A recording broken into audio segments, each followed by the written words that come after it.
Welcome to the Rainmaker Podcast, a weekly show for visionary founders and team members alike to come together and share the heartfelt, the cringe, and the radically honest truths about what it's really like to build and work for brands with the highest levels of visibility.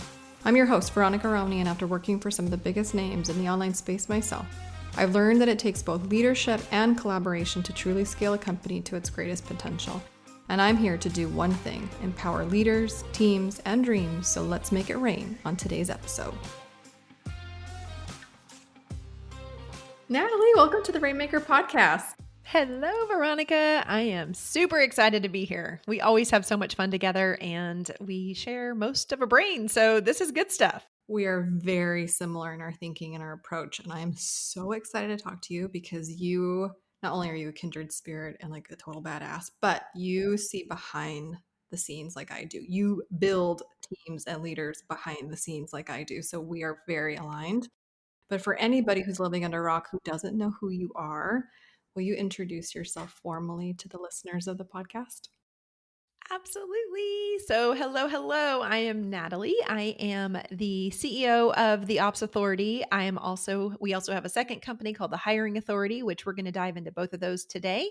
Mm-hmm. But I have been an entrepreneur for the last 7 years, and I would consider myself an informal entrepreneur and more of a COO. That's my skill set. That is what I am good at. And through happenstance, I've been able to, grow a company and a business and a team to be able to support us in achieving all of those things. And we focus on certifying directors of operations, and we help them to eventually get into companies, the right companies, values aligned companies, so that they can be obviously an operator at a higher level than the company has at that time. Oh my gosh, I have so many questions. So I make marketing leaders inside the Rainmaker residency. You certify these epic operating leaders and they become DOOs, directors of operations. So like we make best friends for each other, which is very exciting. And I usually get brought on to help people architect their dream teams. You have a hiring division that helps people literally source and find people. So we have lots to talk about because we've seen it all. We've seen the good, the bad, the ugly. We've seen the bad hires, the happy ear hires, the desperate hires. We've seen all the things. And so I want to talk about this because especially when this podcast gets released, we're going to be entering another kind of hiring season. We know there's slow periods in the hiring season. We're starting to ramp up. I'm seeing it for sure. I know Q1 will be another big period where people are going to start staffing up after the holidays. So now would be the time to talk about this. Yes?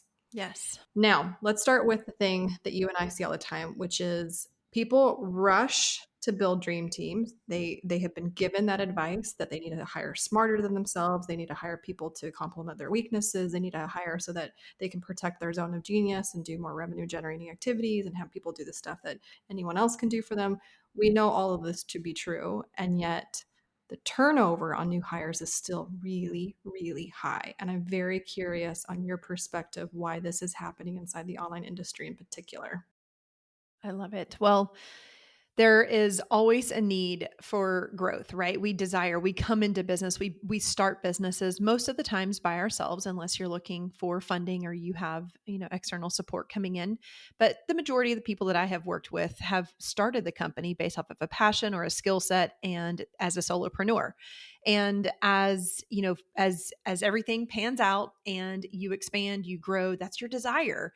It's common to want to look for a counterpart to come in. And sometimes that's, there's all different levels, right? There could be more of there's a lot of different approaches out there. And so we don't necessarily need to tackle that today, but expansion happens, and that's a blessing. That's like one of the most awesome things. It's a big pat on your back, but I do see that people rush into it really, really fast. Yep. They do it without really thinking through who they need on their team. And that always leads to the wrong person coming in, and then wrong person, wrong values. I mean, there's a lot of things, Veronica, that we can talk about. The role classification, the values alignment, the clarity in who it is that you want. And when those three pieces aren't there, it's both parties, both the leader and the person who has joined them, the new hire, are both left in this lurch, or what I call hiring purgatory, onboarding purgatory, where nobody really knows what to do. And what they're supposed to do. When you don't have that clarity, when you don't have the support, Yeah. Your expectations as a leader can't be met, and their expectations internally, they don't feel like they're checking anyone's box. They don't know the right boxes to check. And a lot of the doers and the implementers that are going to be joining you, they want that definition. That's how Mhm. they feel successful, valued, appreciated. And so I know we rush into things way too quickly. And when we don't have that infrastructure laid, it's really, it's just, it doesn't make sense to expect people to stick around.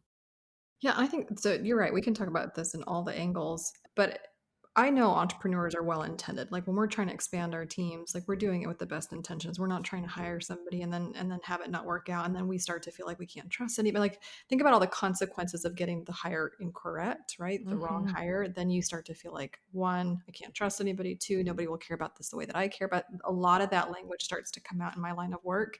And it's not because people are bad and you can't find a good worker who cares about your company the way that you do. It's probably because you inadvertently set them up for failure without realizing it. Hmm.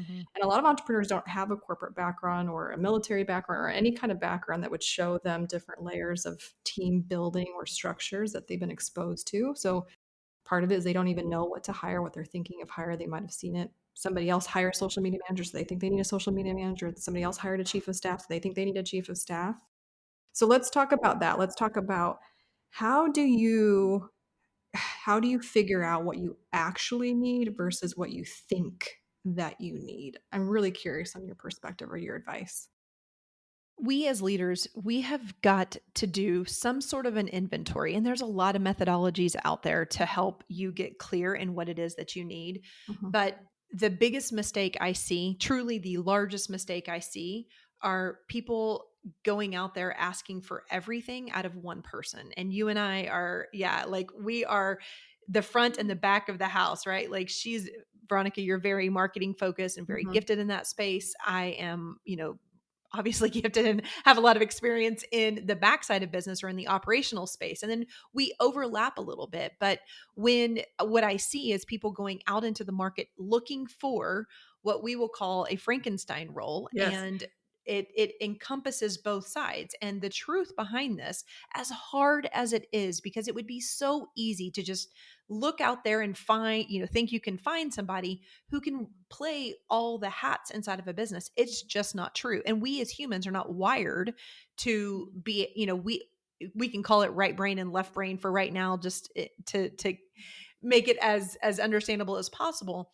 But the majority of people don't have a 50-50 share of right and left brain. Mhm. We have, you are, all of us are inclined to be one, to have a strength in one. And at the same time, most of us are not wired to be 100% right and zero left. Like there's not those kinds of absolutes out there. Yeah. But to tie this back in, leaders are looking for somebody who I think ideally at the beginning, when we're really looking for just somebody, we just need someone to come in here. It's like, I just need someone to be just like me and just like you as a solopreneur or someone who's in the building phase of your business before you get to the scale part. You're wearing, like what I have defined as 7 different hats in a business. Mhm. It's not fair to you. You're miserable, you're overwhelmed, you're overworked, you're frustrated. And so to think that you're going to duplicate yourself and find somebody else who's going to wear those same 7 hats, man, just think, I mean, when we talk about it, it makes so much sense when you're in it. And I'm going to, signs of omission right here. I'm going to tell you, like, I have totally been there where I am like, I just need someone to come in here and just be my double. How can I do that? Because it's going to make life so much easier. The reality is you can't train, well, first of all, you can't hire, but you can't train somebody to be exactly like you. You also can't train somebody to wear this many hats inside of a business that's not theirs. And so, getting the role clarity ahead of time, and that requires us to slow down. And usually when we get to the hiring phase, it's one of those where we're desperate. And I always say desperate people hire desperate people. And Mhm. to stop that cycle, you have to take the space and the time to qualify. What is it that I need? What is the most important? You can have a laundry list of things that you need, but what is the most important thing that's going to give you the greatest value right now? Sometimes those are tasks and roles that are closer to the money or closer to the revenue. Mhm.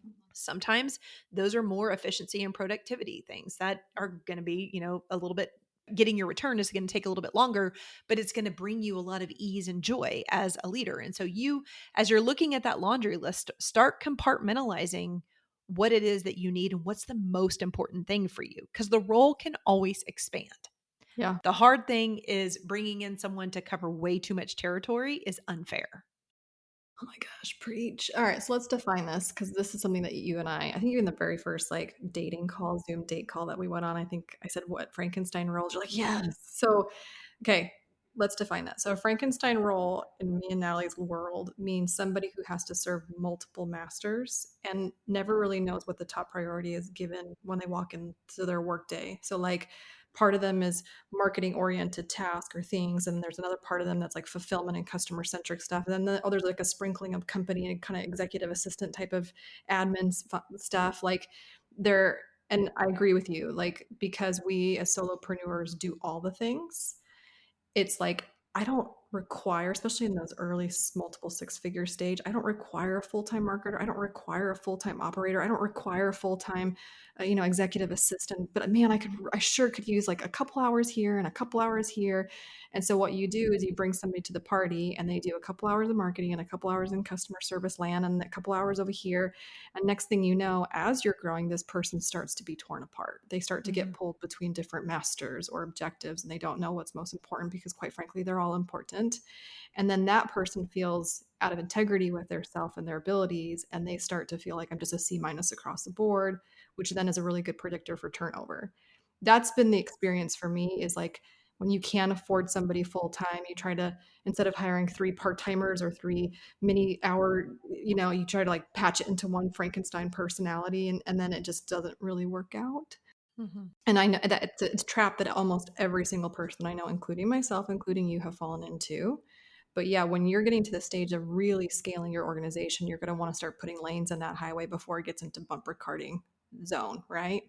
The best thing I did for my business was exactly that. And it Yeah. took a while to get there. I mean, I pieced and parted and had a lot of independent contractors come in and play very specific roles because that's what I could afford. And I think that's another conversation that you and I can have.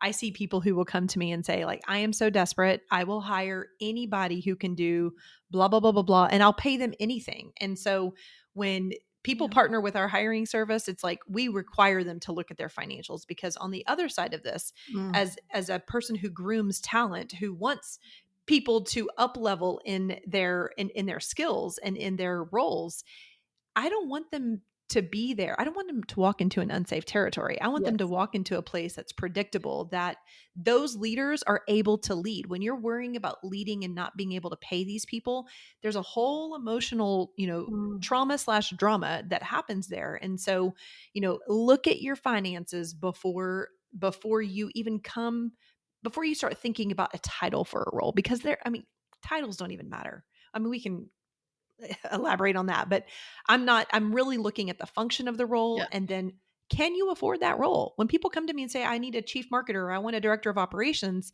well, first of all, I'm like, let's just look at what you actually need, because you've heard this title from your friends, your mastermind, Mhm. a podcast, a this, a that. And honestly, what you need in your business does not match anybody else's. So we'll just, that's the last thing in our intake that we do. We don't even get to titling a role to the very end. I'm looking at what you need and what you can afford. Yeah. We're not going to over leverage you so you're in a place where you have to let people go, because that's not the culture that we want to create. In this space of online and digital business, we see a lot, like you said, I mean, we see a lot of turnover. And sometimes it's because most of the time it's self induced from the leader's perspective. It's not giving them clear objectives, it's not hiring for the right place, and it's not funding these roles and these people from a place of security. Yeah, it's true. There's a plague. It's a curse, the industry curse. There's really horrific turnover in our online industry. Compare that to other traditional businesses, and they're tight. Like, no, this is really bad, and I see it in particular in the marketing and sales side. It's horrific. It's like really good people, marketers that are like questioning their careers in marketing. Like, screw it, I never want to do this again. Like, I'll never have a life. there's no way I can sustain this career in this industry with kids and family and all that stuff. And it's just sad to see good people questioning their careers, and then leaders saying there will never be somebody who will care about my business the way that I do. And it's really, really bad. But you're right. Like, who you bring to your party and when you bring them to the party is not easy. So if you're listening and you're like, I've gone through some turnover, I don't want to feel shame. You shouldn't necessarily feel shame. It happens a lot and it's not easy. And that's when I think bringing on a third party, somebody who is not emotionally stirred up in this hire, is really good advice. Because one, to Natalie's point, right? Desperate people hire desperate people. Like that desperation, that transfer or burnout is very real if you're not cautious. But also number two, what I often find is that people hire, and I've done it too, they hire with happy ears. So even when they go through the effort of like trying to draft the job description and they're trying to be really clear and intentional with like what is this person going to be doing, how they're going to be offsetting me in these categories so I can produce more sales if they take this away from me. Like I see all that intentionality and I honor that intentionality. And then we get into an interview with candidate situation, and that candidate has more gifts than what the role requires. And so the visionary starts to vision cast for the person. Wait a minute. I only needed A and B, but this person can do A, B, C, D, and E. So what if, and all of a sudden the job description starts to accordion inside the visionary's mind because of all the potential and the vision that they see for this person, which is their natural gift to be vision anyways. And then this person starts the job. And this has happened to me so many times where my job description like multiplies into like lots of little bunnies ever. I'm like, what the hell? It just like quadrupled. Do you see this too? That even in spite of having a job description, it like just expands after you hire somebody? Right.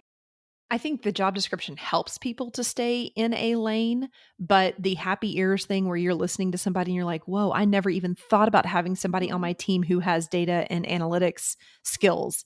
All of a sudden, I'm thinking of 9 different things we can track. I'm thinking of how cool it would be to have a dashboard. That was never part of the job description. But now that we know that, you start to expand and you have, I mean, if for me, if I have it written down and this is what actually in our offer letters, it's like, here's what we've agreed to. This you're saying, yes, I can do that. You as the candidate and the applicant. Yep, this is what I saw. This is what I can agree to. And then this is also my promise. And it keeps me when I'm onboarding those folks, it's like, this is what I'm supposed to be doing. Now, I am just like you are, a big Mhm. proponent of growth inside of a business. You talk about turnover and decreasing turnover. Give people a runway, right? Yes. Give people a way to be able to make a greater impact. Use skills that you weren't necessarily looking for. I fully, firmly believe that we're hiring for a specific space up front. And over time, we are gifted. Both people are going, our business is going to expand or contract. And so are people, me as a leader. And so is this person that's joining me. If they have a skill that we can use later, that is aligned with what their function is in our business, then that can be part of their development plan, but it can't be the first 90 days. Typically, I keep all of those out for the first 6 months. And then as we start to, are they really a right fit? Before you start changing what your job description is to match who they are as a person and their gifts and their skills, let's get the accomplishments that you wanted when you wrote that job description, Mhm. and then let's get them set up for development internally. Phew, 100%. Yes, because what you're really doing those first 30, 60, 90 days is making sure that what they said that they could do and the skill set that we saw on the resume and that they communicated and expressed in their interview process is really what's being done and coming to fruition before you can then expand. So if like your foundation, if your cement in the foundation isn't cured and then you start building on top of that foundation with more responsibilities because you're just so excited, cracks will form. Cracks will form and people will not sustain, or they'll just like, I don't know, it's just, I see that all the time where just my beautiful visionary clients are just, they're so excited about somebody's potential that they skip over what they're actually doing and achieving in those first 30 to 60, 90 days onboarding period. Yeah, for sure. No doubt. We'll be back with this interview right after the commercial break. Did you know that I have a free Rainmaker hiring kit? Skip the formal recruiting process and learn how to source Rainmaker applicants that are already connected to you. I'll show you how to turn a walking testimonial into a rockstar team member for free. Head to veronicarami.com or click the link in my show notes to get your hands on the free Rainmaker hiring kit. Now let's get back to the show. Okay, so how do we help our CEOs? How do we how did we advise them? Because if you're listening and you've experienced turnover, or you're sitting there and you're like, no, guys, Natalie, Veronica, like I've been burned. I did the right thing. I put together an epic job description. I recruited the right way. I asked the right questions, and then these candidates came and it just didn't work out. Like when those people come to you, and I'm sure, especially in the hiring side of what you do, I'm sure you ask the questions of like, well, how many people have been in this position before? Like I always ask that question, like, have you ever had a rainmaker before? Tell me what went wrong, because you learn a lot about what didn't go right, which can sometimes be reflective of the leader itself. Mhm. But how do you try to stop, the bleeding, or how do you help people course correct what they're needing when they come to you, when you're doing that intake process at the beginning of the hiring process? Our process is built off of values first, which is the almost exact opposite of what corporate recruiting, or if you have been a part of any of that in the past, are you have to have a different methodology with small business. And so we are values first. Not only as you as the company or the business owner, you have got to have well articulated values way before the job description. Because I tell people all the time, we are too small of businesses with too few resources to not know, not like the people that we're working with. Mhm. So, yes, there's a lot of there are some legalities around, you know, how you make your selection, and what can be a part of that and whatnot. But you've got to like these people. And I believe the easiest way for us to do that, and to be as non-biased as possible, is for you as a company to understand. And if that company is a company of one, actually even a company of less than 10, you as the leader, that company's values are a reflection of yours. You're leading it every single day. So know your values, spend time, work with somebody, work with, I mean, honestly, even talking to your spouse, your mastermind, a best friend, even someone outside of the business space, understanding what your values are, big time key for you to help you make a selection. By knowing your values, you hire better. You're even attracting your own audience, which I'm obviously not not a marketer, but those values show up. All they should be consistent, front of the house, back of the house, right? They should be something that is super consistent. And so take the time to know what your values are. And then on the other side, when you're going through the interview process and the selection process, get to know the candidate. It's, people will say, "Oh, I don't have enough time," and they're not going to be transparent enough. Not true. If you ask them in their first interview, now you have to be in somewhat of an intuitive and Yes. aware interviewer, but ask them, "What are your values?" It is as simple as asking someone. Now they may come back with some cookie cutter honesty, integrity. We hear the same things, and those are low level adjectives that everyone says because they check most people's boxes. So then I will flip the script and ask them, like, tell me about a relationship that went wrong. Mhm, Because mhm. anytime you see that, people break up, whether it's personal or professional, you break up because there's a riff, there's a boundary, an expectation, or a value that has been violated. Mhm. And just by that one example that they give you, you will understand. Ask them, what's the worst work environment you ever worked in? What's the worst boss you ever had? And be listening for what that real reason was.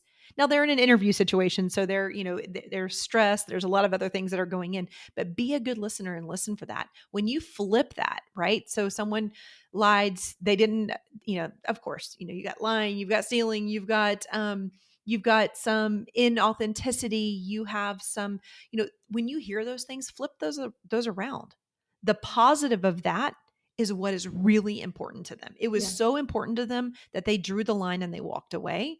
So you can help them to understand what their values are. But I believe that that's the best work you can do before you put yourself in a job, before you even write the job description and put it out on the market. Know what those values are, Mhm. and what your expectations are. That's a whole other conversation. But what are the expectations that you have of the role? Articulate those, test those, measure those as you're going through the Mhm. process to help you feel more empowered and more confident in the selection that you're going to make. Yeah. Oh my gosh. So I love being interviewed. Like you have before, especially when I was in a corporate environment, because I did corporate for 10 something years or whatever before I left and full on entrepreneurship, Veronica here. But I loved being interviewed, and Mhm. every job that I got was cold. You know how like most people find jobs through like a person? I didn't. I got hired at Ancestry.com cold. I got hired at Entrada cold. Like I love interviewing, being interviewed and being put on the spot. And then I also love doing it too. But I agree with you because I've seen the HR rubrics. I mean, there's so many aids out there that's like, okay, list your company values, ask them questions or scenario based questions off the values that exemplified the fact that they, talk to me goose or business in the front, party in the back, and scale them 1 to 5. Like I've seen all that. But I do agree with you that interviewing is highly intuitive. The EQ is out through the roof. And what the biggest advice I could even give is like don't ignore your spidey sense and don't ignore the flags, even if it's like a pink or orange flag. So what I mean by that is you can be asking like a softball question like, oh, what would you consider the weakness of yours, or give me an example of a great work environment or the crappiest work environment you've ever been. And they're going to PR it because that's their job. They're going to do their own little publicist work on their answer just to be careful so they don't come off like bitter and angry. But it's like the advice I could give you is like pay really close attention to the details. So if they say like one little thing, we're like, well, there was like this one time we are all working, and you know I we worked on Saturday and Sunday, and we all came together and worked on Saturday and Sunday, and it was nuts and it was crazy, but like we really got it done. I don't go past that point. I'll say something like, okay, so, what are your feelings about working on Saturdays and Sundays? Like, are you okay with that, or did that rub your spouse the wrong? Well, maybe you have to be careful, right? But like, did that rub your family the wrong way, or was that in conflict with your own personal values around work-life balance? I'm just curious how that landed for you, despite the fact that you guys were able to achieve great things together as a team. Like, I'll starting to like pick at Mhm. some of the little details, even if they present it as a good thing. I just know better, and my alarm will go off because I think especially with the great resignation, which I would consider more of a great reconsideration, people are not willing to tolerate the things that we used to tolerate to make money. Like I think the pandemic showed that. So like we have more the workforce has more leverage and they're more picky. And so I hyper focus on the little details that will come out in an interview process in particular. Yeah. Interviewing, I think, is 30% planned and 70% off script. And Yeah. so, if that's why when you said earlier, like when you get to a place where you can have some support to help you in this process, most people won't take the time or don't have the EQ Yeah. or the skills, not the smarts, just the skill to be able to be an adaptable interviewer. And you can't go in with a script. It doesn't work like that. Or you miss really good things. I mean, you asked your example is fantastic. Yeah, like, "Oh, I worked over the weekend." Okay, well, I promise you there's a trigger in there. Mhm. They're PRing it for you and they want to keep it safe. And so, and it's acting on those impulses. And maybe there's nothing underneath it, but you as the interviewer, you're the guide and you're the eyes and ears for your company or another company. And it's a big obligation that I take pretty seriously. Well, and you're really, really, really good at it because Mhm. to your point with the values, by the way, let's go back to that 'cause that's genius. Most online entrepreneurships or entrepreneurial type of organizations are small. Like we're trying not to be stupid, but we are definitely scrappy, right? And so they're small, they're very intimate. Even I don't even care if it's a virtual or remote based company. It's extremely intimate if you think about it, especially when you're that tiny of a size, 5 people, 10 people.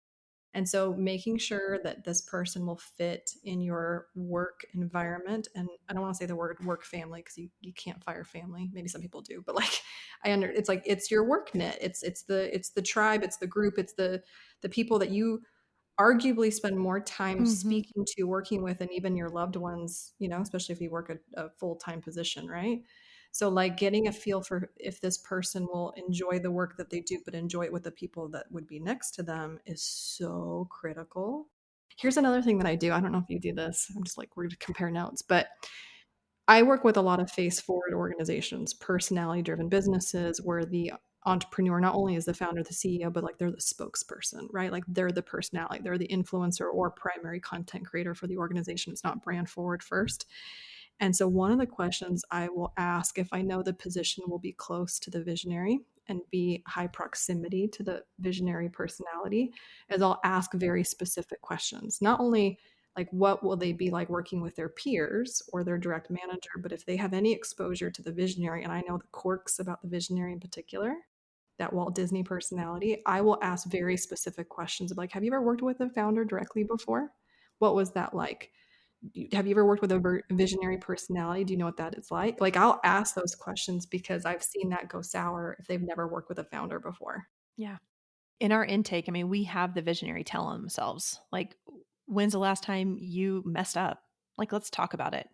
And we'll get, of course, we redact all the important information Sure. that needs to be redacted, but we take that and then we use it in either our application questions or our interview questions, and just to get a sense. And sometimes we have to manipulate it a little bit, but I'm trying to get their instinctual response Mhm. to how they would show up or how they would respond or how they would course correct said situation. Perfect. So the Rainmaker podcast, I do this podcast for both the leader who's listening and building and scaling and not wanting to be the only one that thinks about making money for their company. But I also really want the team members to listen to this podcast as a means to help them too. Cause like for me, it takes two to make this work, right? It's not just empowering one and then not empowering the other that will make a company thrive and scale. So we've talked a lot about the visionaries. Let's do some advice for those, the team members, the prospective leaders, the ones that want to like level up themselves and they want to find an organization that they are aligned with and their values that, like what would be some of your best advice to people who are searching for a new place to work that they can love and thrive in? Right. I mean, this is very, very specific, but I'm an operator and a project manager. So this is the way that my brain thinks. But when I see, usually, typically, we go out looking for a title as Yeah. an applicant. We're looking for a title. And that's a fine place to start. I'm going to tell you guys, side note and big tip. If you go to LinkedIn, people tell me all the time, I can't find a job. You see this everywhere. If you go to LinkedIn and you put in your desired title, the results are mind blowing. They may not be the right industry, et cetera, but you will see a number that will blow your mind. Like I have our DOs do this all the time where I'll say, go into, put in director of operations, put in operations manager, put in business manager, whatever title you resonate with, just put it into LinkedIn today. And you're going to really be mind blown how many opportunities there are out there. So, first of all, you're starting with looking for a search of the name or title of a role that you want to step into. When you start looking through those job descriptions that exist, take a good old fashioned highlighter. I don't even know how to do it online, but I would print it because I am totally 45 years old. But I mean, you want to go through there and you want to see, I want you to highlight everything on that job description that you would be meets expectations presently, today. What do you on this job description do you meet, and do you anything from meets to exceeds, right? If every skill, every responsibility that's on there, I want you to highlight that. At the end of going through that entire job description, look on there. How much yellow or whatever color you've used to highlight, how much yellow is on there? And now the second thing, I want you to research that company. Yeah. You personally have to do, we talked about values from the company's perspective, but in this great resignation where we are really able to rebuild, where the workforce has changed and we have forced the economy of employers to change as well, they are listening to you more than they ever have before.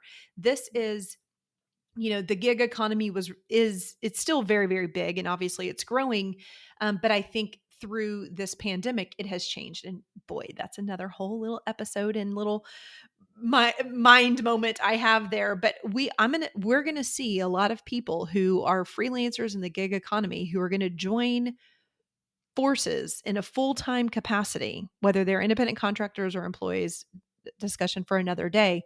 But they're doing that because they're going to be able to put their values first Yeah. and make much safer, stronger decisions than the environment that I grew up in 25 years ago when I'm looking for a job. And it's like you just say yes to the first person that gives you an opportunity.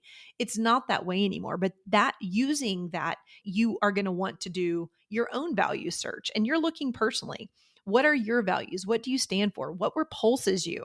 You need to do that work. So you're equally interviewing them. When they ask you, they're going to ask you at the end of the interview, what kind of questions do you have? Perfect time to put the spotlight back on them. What are their values? If they haven't asked you that, not everyone's going to listen to this podcast that's interviewing you. So ask them. Ask them the same questions that we talked about earlier. And then knowing your values, knowing how much you already are aligned will give you an opening statement in that interview that's extremely empowering, right? You've already seen what I can't tell you all how many times people show up to an interview and it's like they never read the job description. You must be prepared. But if you've looked at it, you've highlighted, you know your strengths and you know your values, you can walk in so empowered to say yes or to say no. It's your job to be in or to be out. It doesn't have to always be on the employer side. You can do the same thing. So, knowing your values, knowing the responsibilities, very, very important. And then also making sure that they have the expectation set for you. If you're walking into murky water, I promise you, it's going to feel so dirty on day 10. Day 1 through 5 are probably going to feel pretty good. Mhm. Day 10, you're going to get that gut feeling, man, this is dirty. I don't really know what I'm supposed to be doing. So, avoid that before you ever say yes and know what the expectations they have for you. Oh my gosh. So good. Okay. So many things going through my head. Like my brain's going faster than my mouth. So here we go. I love when prospective candidates grill me. I actually expect it. I've been in an interview process before where in my turn interviewing and asking the questions, I just really wasn't that impressed. And then we got to the second half or like the remaining 15. And I'm like, do you have questions? It's your turn. And I'll say it like it's your turn to grill us. What questions do you have for me? And I have completely flipped my opinion of the candidate because they had like 2 pages of questions and they were asking me really thoughtful questions that I really appreciated. And let me also, if you're listening and you're a team member looking for a position right now, like one of the best questions to ask is like, so is this a new post, a new position, or am I replacing someone? Because I would like to know. If they say, oh, this is a brand new position that we're carving out, that we're putting together, red flag, not a red flag, but like flag up immediately. Well, how did you come to the decision this is what you really needed? Pay very close attention to what they answer because back to what Natalie was saying, a lot of companies are not 100% sure of what they even need. So if you find out this is a brand new position, I would be asking those type of questions. Well, how did you know that you needed this position? How does this really fit in your overarching aspirations for the company in this year, the goals, all that stuff, right? So I always grilled my, prospective employers, but I would advise, if you're a candidate that's looking, please come with at least 10 questions that are thoughtful and that you're really trying to scope out if this is the right place for you to be. The other thing that I would say to add to what Natalie has said, because yes, I do agree that some people are just looking for titles, titles, titles, and be really careful. There's a lot of title inflation, especially in the online space. But I also see candidates just looking for pay. They just want a certain pay. Like I want to make sure I'm at 80,000, 90,000, 100,000, or they like because they're already at a certain amount and they don't want a horizontal change, they want a vertical jump, and that's what they seek. Can I just say something that might be controversial? I not that money is not important. I do believe that everybody should get compensated fairly. So like if your employer is expecting you to have long nights during those launch periods, that should be compensated for. It's not an exception. It's actually like we should already anticipate it. So like I think that you should be compensated fairly. However, I also really like to challenge candidates to think about compensation in a creative way because there's just like the base pay, but there's so much more that can be offered, whether it's learning opportunities, advancements. I also really love it when I see employers list on their job description additional learning opportunities. Like we have set aside X budget for you to participate in either development, like you exactly go through the DOO program, go through the Rainmaker residency program, or we're going to pay X amount for you to go to conferences, or we're going to X amount in online education that you have as a credit to you, or some kind of, especially with student debt, we're going to pay off some of the student debt of your loans. Like there's so many creative ways that employers can either offer compensation beyond just the flat salary. But I say that for the prospective candidate, like be open to creative compensation that can actually benefit you more than just a flat number that you might be blind to, is my 2 cents, my controversial 2 cents. Thoughts? Yes, I think benefits packages look different in the online space than if you're familiar with the corporate culture. It's just not going to be the same. It literally apples to oranges. They're not the same. But I remember when I was in corporate and I had young children, Mm. I remember just thinking, I don't want them to pay me more. I want them to give me more time off. I want to pretend like a PTA mom a couple times a year. Like, What can they, and they were so inflexible to that. So, in our business, we work with, on the DOO side, we certify women. So a lot of our team are women, and that's the people that are attracted to work with us. And so I know that the value of time off, a lot of them have children and families, or they want to travel with their spouse and they love time off. We have designed a benefits package around, I mean, we ask them, what is most important to you? Do you want time off, or do you want do you want a health plan? Costs me about the same. What do you want? So, tell me what's important. Never has anyone said health benefits or even retirement benefits. They I want agree. time off. So, and then we've got some people and the other thing, advice for you as a job seeker is to understand that everything is negotiable. Everything is negotiable. And it may not be negotiable on day one, but it may be negotiable at, 3 months or 6 months, a year, whatever that may be. And so something I like to see out of top performers is for them to come to me and ask for, a profit share or a revenue share. You've got to make sure that, wherever that falls in to the scope of what you're doing. But if they're a top performer, I think a revenue, I'm always encouraging our directors of operations and other key roles to consider that as a benefit. I mean, if you're, the closer you are to revenue and to profit margin, the easier it will be for you to recommend that. And there's no skin off of I hate that analogy.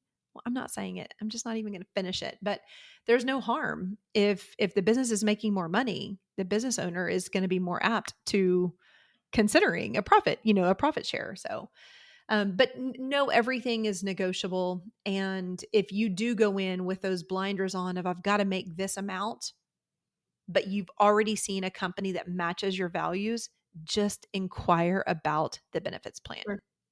We have people on our team who are very philanthropic. They're I would call them communitarians. They are very involved in the issues that matter to them locally. And we give to those organizations. It's a Mhm. great way of, talk about morale. That's a very proud moment because we donate on behalf of them. So, you have to know your people. And over time, the more your team grows, the more you understand what people need, the easier it is to create that custom benefits package that doesn't look like, actually, it looks very different than anything you'll find in corporate. Oh my gosh, I could literally talk to you all day long because this is something that we literally do all day long. So advice could come for all the things, right? Mm-hmm. And so maybe we'll just have to do like a podcast part two. Mm-hmm. But Natalie, thank you for coming on the Rainmaker podcast. Thank you for sharing and letting me borrow your little zone of genius and like sharing that with the world. I really, really appreciate it. If people want to learn more about you, learn more about the Ops Authority, learn about all the things that you're doing to help CEOs and leaders who wish to be more empowered, where can they find you? Awesome. I invite you to head on over to theopsauthority.com. We also have the certification program, which you can learn at directorofops.com. And then if you're looking for help with the hiring piece, we specialize in hiring operators. So not going to be on the marketing side, but if you're looking for an operator, anything from an EA, project manager to operator, operations manager, business manager, lots of titles out there, as we alluded to today, Mhm. you can find more information at thehiringauthority.com. Awesome. So we're going to link everything that you just shared and share with our people. So thank you, Natalie, for coming on the Rainmaker podcast today. Thank you, friend. Such a fun conversation. Thanks for listening to the Rainmaker podcast. We believe you can't get real results or have real relationships that last without being real first. If you resonated with today's episode, leave us a review so we can keep serving up the truth and tips that help you become the empowered leader that I know that you are. And always head over to veronicarami.com to check out all the free resources I have for you and the show notes from this episode. Until next time, my friends.